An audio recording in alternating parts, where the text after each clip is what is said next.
हाय मुलांनो, आज आपण सिविक्सचा फर्स्ट लेसन बघणार आहोत. Our life in society. तर सोसायटी म्हणजे समाज, म्हणजे जिथे आपण राहतो, आजूबाजूला जी लोक राहतात त्यांना आपण समाज म्हणतो. तर समाजामधील आपले जीवन कसं आहे ते आपण या लेसनमध्ये बघणार आहोत. तर या लेसनमध्ये आपण बघणार आहोत 1.1 मध्ये why did man feel the need for society. माणसाला सोसायटीची म्हणजे समाजाची गरज का लागली. 1.2 the social nature of man. माणसाचं सामाजिक जीवन कसे आहे ते पाहणार आहोत. 1.3 मध्ये अवर डेव्हलपमेंट, आपली प्रगती, आपला विकास कसा झाला ते बघणार आहोत. आणि 1.4 मध्ये व्हॉट इज सोसायटी, म्हणजे समाज म्हणजे काय ते आपण बघणार आहोत. In the 5th standard you have learned about the evolution of man. तर आपण मागच्या वर्षी म्हणजे 5th मध्ये इव्होल्युशन ऑफ मॅन बघितलं, म्हणजे माणसाची उत्क्रांती कशी होत गेली, त्यांची प्रगती कशी होत गेली ते आपण बघितलं. It tells us that our present social life has taken shape through a process of evolution over thousands of years. मग त्याच्यातून आपल्याला काय समजलं की आता जे आपलं सोशल लाईफ आहे, आता जे आपण जीवन जगतो, तर याला इव्होल्युशनची खूप मोठी प्रोसेस आहे याच्या मागे. तर या हजारो वर्षांनंतर आत्ताचं जे आपल्याला सामाजिक जीवन आहे ते मिळालेलं आहे. म्हणजे सुरुवातीला बघा, माणूस असे होता, म्हणजे अगदी सुरुवातीला तर प्रिमिटिव्ह मॅन होता. त्याच्यानंतर मग त्याचं होमोसॅपियन, होमोसिबिलिस, आठवते ना ते सगळं, होमोसॅपियन, निअँडरथल्स हे मध्ये आते. तर अशा प्रकारे त्याची प्रगती होत गेली आणि मग आत्ताचं आपल्याला जे सामाजिक जीवन आहे ते मिळालेलं आहे. Man has moved from a nomadic stage to a settled social life. Nomadic म्हणजे भटके जीवन, म्हणजे माणूस सुरुवातीला जंगलामध्ये फिरून भटकून जी कंदमुळे आहे, फळे आहेत किंवा शिकार करून जगत होता. आणि त्याच्यानंतर आता आपण सेटल्ड लाईफ आहे आपली. सेटल्ड म्हणजे काय, तर एका जागी आपण स्थिर राहतो. ठीक आहे. तर अशा प्रकारे माणसाची उत्क्रांती म्हणजेच इव्होल्युशन होत गेलेलं आहे. हे पहिलं नोमॅडिक जीवन आहे, जेव्हा माणूस जंगलामध्ये राहत होता तेव्हाचं. आणि आत्ताचं हे सेटल्ड लाईफ आहे. Okay. What will society be like 50 years from now, discuss. आणि आत्तापासून 50 वर्षानंतर आपला समाज कसा असेल, त्याच्यामध्ये अजून काय प्रगती झालेली असेल याच्याबद्दल तुम्ही तुमच्या वर्गामध्ये चर्चा करा. 1.1 बघूयात. Why did man feel the need for society. माणसाला समाजाची गरज का लागली हे आपण बघणार आहोत.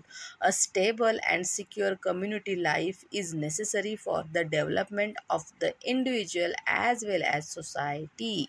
तर स्टेबल म्हणजे स्थिर, एका जागी स्थिर असे जीवन, आणि सिक्युअर म्हणजे सुरक्षित जीवन. तर माणसाला एक स्थिर आणि सुरक्षित सामाजिक जीवन हे त्याच्या सोसायटीच्या डेव्हलपमेंटसाठी तर पाहिजेच होतं, पण इंडिव्हिज्युअल म्हणजे त्याच्या स्वतःच्या प्रत्येकाच्या डेव्हलपमेंटसाठी पाहिजे होतं. In the nomadic stage man did not have this stability and security. तर तो जेव्हा नोमॅडिक स्टेजमध्ये होता, म्हणजे जंगलामध्ये भटके जीवन जगत होता, तेव्हा त्याला अशा प्रकारची स्टॅबिलिटी, स्थिरता नव्हती. बघा ना, तो एका जागी राहू शकत नव्हता. त्याला जिथे शिकार मिळेल तिकडे त्याला जावं लागायचं. आणि सिक्युरिटीसुद्धा नव्हती. सिक्युअर होता का, सुरक्षित होता का, नव्हता. त्याला कायम भीती राहायची जंगली प्राण्यांची. When man realized that living in a group provides security, people came together to develop an organized way of life. आणि जेव्हा माणसाला समजलं की जर आपण एकत्र ग्रुपमध्ये राहिलो तर आपल्याला सिक्युरिटी मिळते, सुरक्षितता मिळते, त्याच्यानंतर लोक एकत्र येऊन राहू लागले आणि अशा प्रकारे ही जे एकत्र राहण्याची म्हणजे समाजाची डेव्हलपमेंटची सुरुवात झाली. This was one of the main motivations for the creation of society. आणि समाज तयार करावा याची प्रेरणा याच्यातूनच माणसाला मिळाली. Living in society man felt the need for rules to help with the smooth functioning of day to day matters. पण आता सोसायटीमध्ये जर राहायचं असेल तर माणसाला असं वाटलं की जे रोजचे दैनंदिन जे व्यवहार आहेत किंवा रोजचं दैनंदिन जे जीवन आहे ते जगण्यासाठी मग माणसाला रूल्सची, काही नियमांची गरज भासली. It gave rise to conventions, traditions, ethics and values, rules and lodge.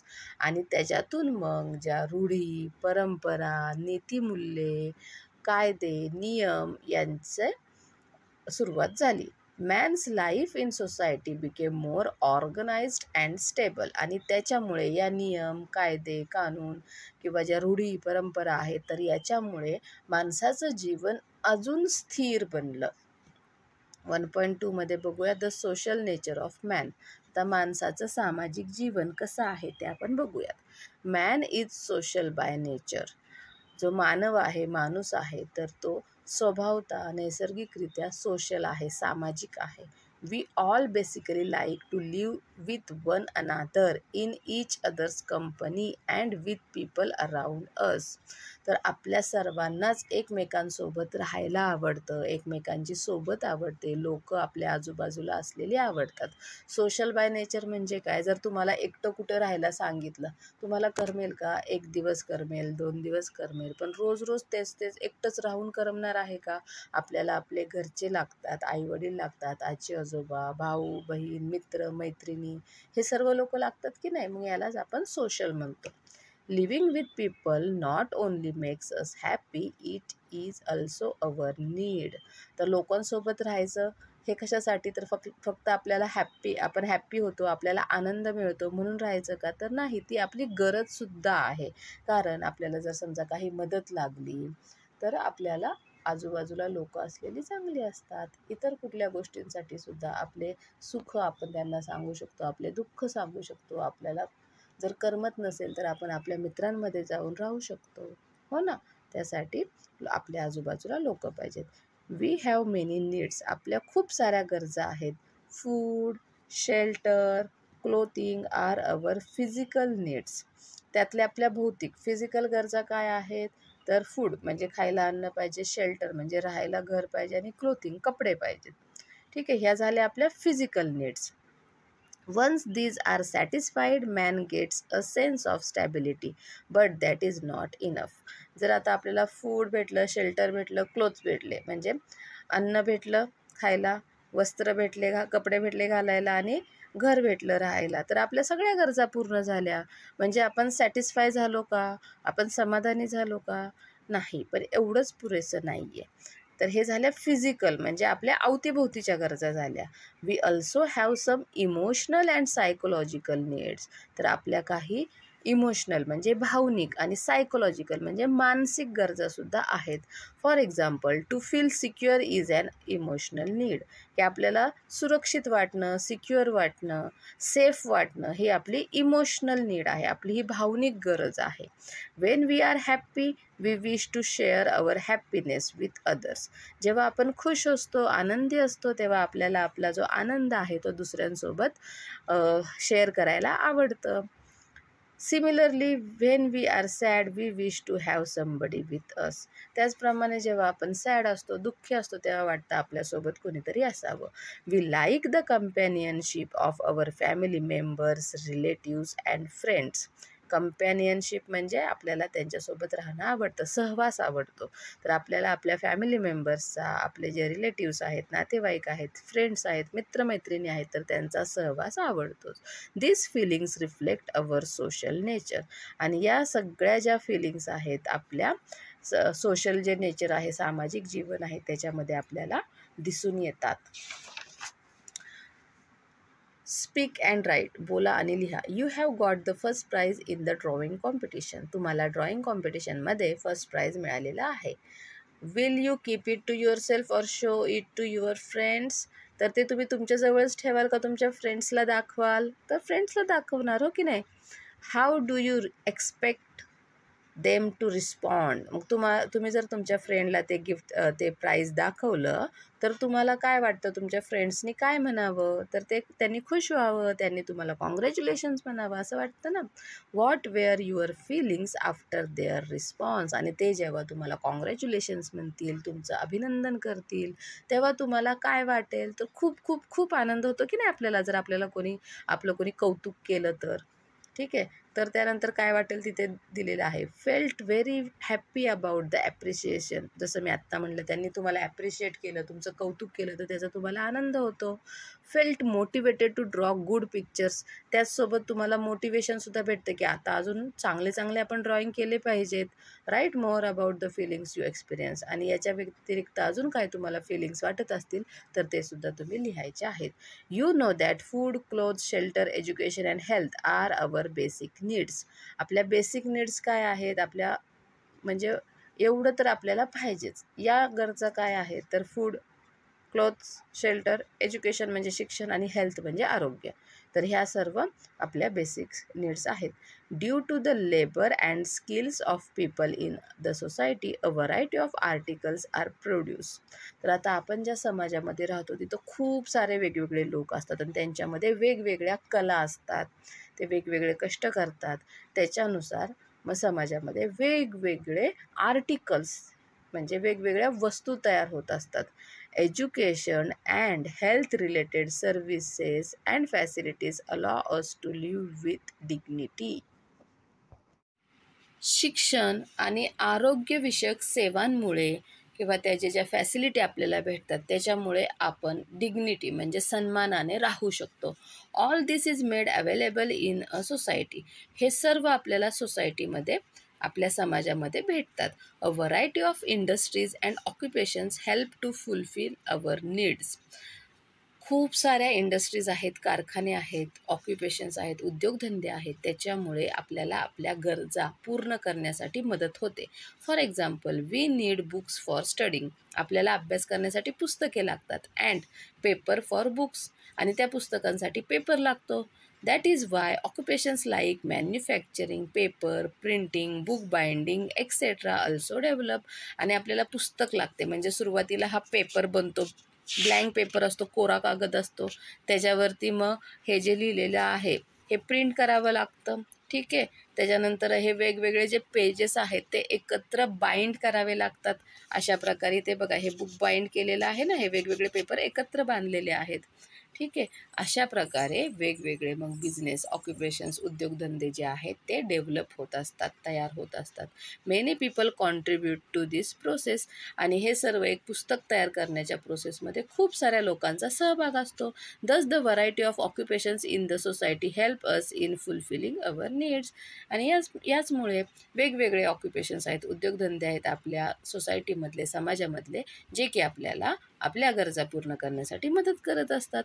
This also leads to the development of our skills and capabilities. आणि याच्यामुळे आपल्यामध्ये ज्या कॅपॅबिलिटीज आहेत म्हणजे आपण ज्या काही गोष्टी करू शकतो, आपल्या ज्या क्षमता आहेत, काही कौशल्य आहेत, तर त्याचासुद्धा डेव्हलपमेंट म्हणजे विकास होत असतो. Our basic needs are fulfilled in society. आपल्या ज्या ह्या बेसिक नीड्स होत्या कोणत्या, फूड, क्लोथ, शेल्टर, एज्युकेशन आणि हेल्थ, तर हे आपल्याला आपल्या सोसायटीमध्ये म्हणजे आपल्या समाजामध्ये पूर्ण होतात. We depend on each other for our emotional needs such as security, appreciation, praise and support etc. आपल्या ज्या इमोशनल नीड्स आहेत, ज्या भावनिक गरजा आहेत, जसं की सिक्युरिटी म्हणजे सुरक्षित वाटणे, ॲप्रिसिएशन म्हणजे कुणीतरी आपलं कौतुक करणे, प्रोत्साहन देणे आपल्याला, प्रेज म्हणजे कौतुक करणे, सपोर्ट म्हणजे आपल्याला आधार देणे. तर या गरजांसाठी आपण एकमेकांवरती डिपेंड असतो. Thus our life in society is interdependent. म्हणजे आपलं समाजामधील जे जीवन आहे, समाज जीवन आहे, ते एकमेकांवर अवलंबून असते. Try this. हे करून पहा. Make a list of all the different things we need every day. रोज आपल्याला ज्या वेगवेगळ्या गोष्टी लागतात तर त्याची लिस्ट तयार करायची आहे, एक यादी बनवायची आहे. Who are the people who makes these things and help to bring them to you. आणि ती जी लिस्ट बनवलेली आहे तर त्यातली प्रत्येक वस्तू कोण तयार करतं आणि आपल्यापर्यंत कोण पोहोचवतं, तर हे लिहायचं आहे. Find out the answers in relation to at least 5 things you use daily. मग कमीत कमी अशा 5 गोष्टी घ्यायच्या आहेत ज्या तुम्ही रोज वापरता आणि त्याचे आन्सर शोधायचे आहेत. अवर डेव्हलपमेंट, आपली जी डेव्हलपमेंट आहे, आपली जी प्रगती आहे म्हणा किंवा आपला जो विकास आहे ते आता आपण बघूयात. Every person is born with some qualities and capabilities. प्रत्येक व्यक्ती ही काहीतरी गुणांसोबत किंवा काही क्षमतेसोबत जन्माला येते. म्हणजे आपण म्हणतो ना, त्याच्यामध्ये इनबॉर्न गुण आहेत.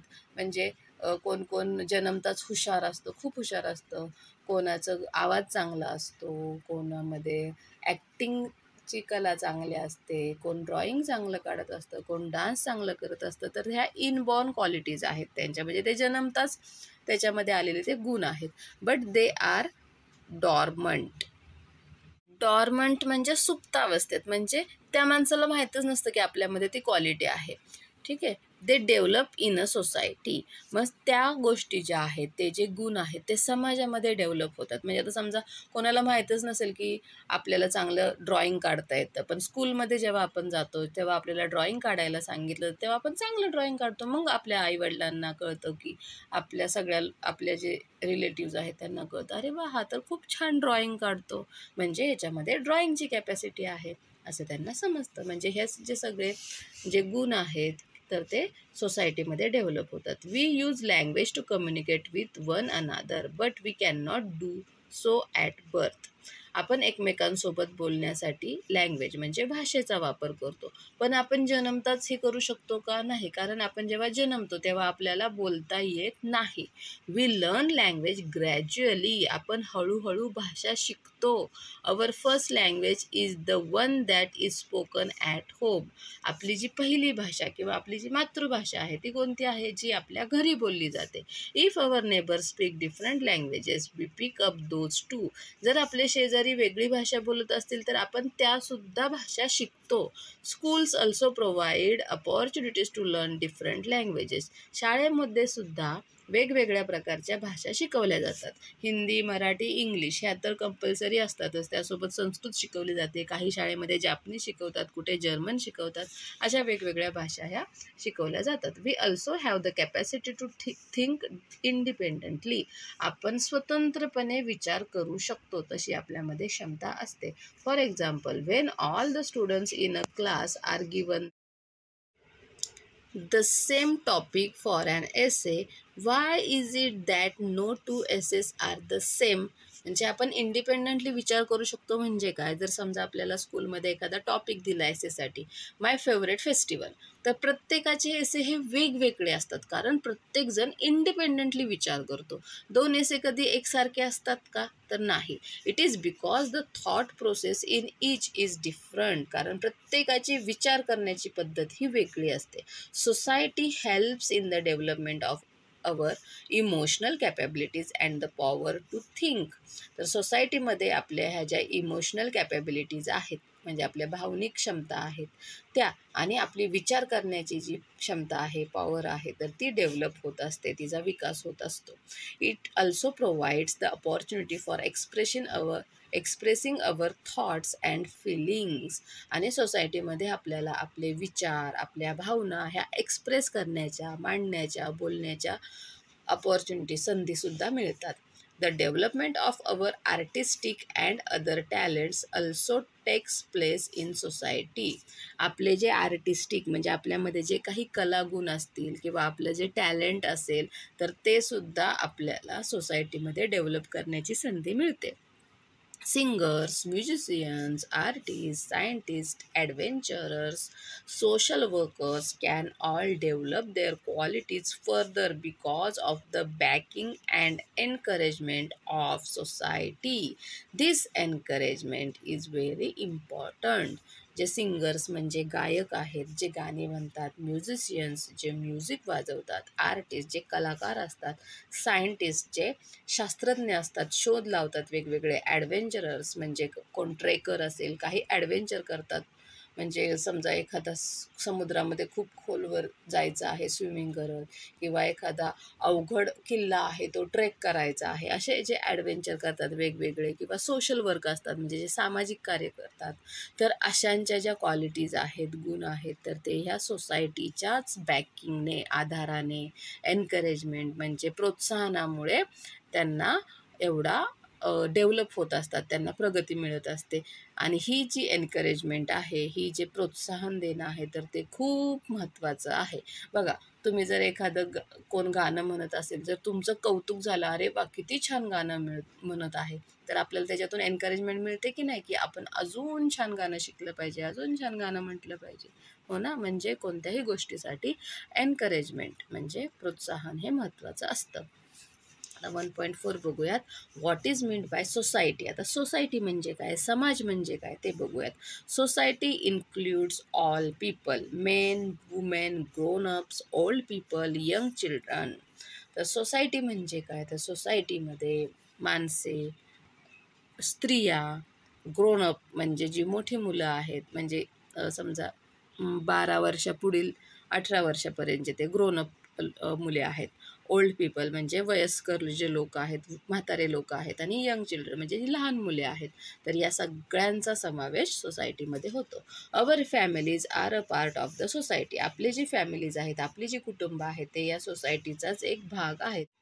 Society also includes different groups, institutions and organizations. सोसायटीमध्ये अजून वेगवेगळे जे ग्रुप असतात, इन्स्टिट्यूशन म्हणजे संस्था असतात मोठमोठ्या, तर यांचा सुद्धा समावेश होतो. The inter relationship and interactions between the people, their dependence on one another and sharing also form a part of the society. तर जे इंटर रिलेशनशिप, आपले जे एकमेकांसोबत जे रिलेशन असते ते, किंवा इंटरॅक्शन, लोकांमध्ये जे एकमेकांसोबत जे इंटरॅक्शन होत असतात, लोकांचा एकमेकांवरती असलेला जो डिपेंडन्स आहेत, लोक एकमेकांवरती जे डिपेंड असतात, जे त्यांचं शेअरिंग आहे, तर हे सुद्धा सोसायटीचा एक भाग आहेत. Society is not simply a mob or crowd of people. Society म्हणजे फक्त लोकांची गर्दी नाही. A society is form when people come together to achieve certain common objectives. Society केव्हा तयार होते, जेव्हा ही सर्व लोक एकत्र येतात, काहीतरी त्यांचे जे कॉमन म्हणजे सगळ्यांचे जे काही कॉमन ऑब्जेक्टिव्ह असतील, काही त्यांनी ध्येय ठरवलेले असतील, तर ते पूर्ण करण्यासाठी जेव्हा लोक एकत्र येतात, तेव्हा त्याला सोसायटी, समाज असं म्हटलं जातं. In order to fulfil needs like food, clothing, shelter and security, the society has to create a permanent system. लोकांच्या ज्या फूड, क्लोथिंग, शेल्टर आणि सिक्युरिटी या गरजा पूर्ण करण्यासाठी समाजाला एक परमनंट, स्थिर अशी संस्था, सिस्टीम, व्यवस्था ही तयार करावी लागते. Without such a system the day to day affairs of the society can not be carried on. आणि अशा व्यवस्थेशिवाय लोकांचे जे दैनंदिन व्यवहार आहेत, तर ते पूर्ण होऊ शकत नाहीत. A system is essential for the continued existence of society. सोसायटीचा जे अस्तित्व आहे कंटिन्यू, तर त्यासाठी ही सिस्टीम, ही व्यवस्था गरजेचीच असते. For example, agriculture is essential to fulfil the need for food. जसं की अन्नाची गरज, फूडची गरज भागवण्यासाठी आपल्याला शेती ही महत्त्वाचीच आहे. Various institution must be created to perform all the functions related to agriculture. आणि शेती संबंधात वेगवेगळे जे फंक्शन्स आहेत, कामे आहेत, ते पूर्ण करण्यासाठी वेगवेगळ्या इन्स्टिट्यूशन, संस्थांची गरज असते. Therefore a vast system needs to be created which includes factories to manufacture tools and equipment used for farming, banks to provide loans to the farmers, a market for the goods produced et cetera. आणि त्याच्यामुळेच एक मोठी व्यवस्था कशी तयार होते, तर शेतीसाठी जी लागणारे टूल्स आहेत, अवजारे आहेत, हत्यारे आहेत, ती तयार करण्यासाठी एक मॅन्युफॅक्चरर कंपनी लागते, म्हणजे ती तयार करणारी कंपनी लागते. त्याच्यानंतर शेतकऱ्यांना जर काही बियाणे पेरायचे आहेत, खते घ्यायचे आहेत, त्यासाठी जे पैसे लागतात, त्यासाठी लोन द्यायला बँक लागते. त्यानंतर त्यांनी जे धान्य पिकवलेलं आहे, ते विकण्यासाठी मार्केट लागतं. म्हणजे अशा प्रकारे ही मोठी एक व्यवस्था, सिस्टीम तयार होते. The existence of many such systems makes the society stable. आणि हे तर एक आपण फूडशी रिलेटेड सिस्टीम बघितली. अजून अशा वेगवेगळ्या ज्या आपल्या नीड्स आहेत, तर त्याच्यासाठी वेगवेगळ्या सिस्टीम्स असतात. आणि या अशा सर्व सिस्टीम एकत्र येऊन मग आपली सोसायटी आहे ती स्टेबल बनते. In the next chapter we shall learn about the diversity in the Indian society. आणि पुढच्या लेसनमध्ये आपण भारतीय समाजामधील जी विविधता आहे, डायव्हर्सिटी आहे, तर ते बघूयात. समजलं हा लेसन? Okay, bye bye.